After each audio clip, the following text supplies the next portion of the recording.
خوشخط مامانی. من خوشخط می‌نویسم.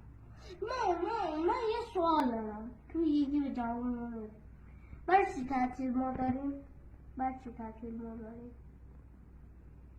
تعطیل نیستیم. چهارشنبه که از کلاس میاییم خونه دیگه تعطیلی. پنجشنبه هم تعطیله، جمعه هم تعطیله، تا شنبه دوباره بریم مدرسه. خب برای چی تعطیله؟ که استراحت کنیم، کاری داری انجام بدی. مامان این استراحته. ما صبح تا شب که میام خونه تعطیله، صبح تا شب با درس کنیم.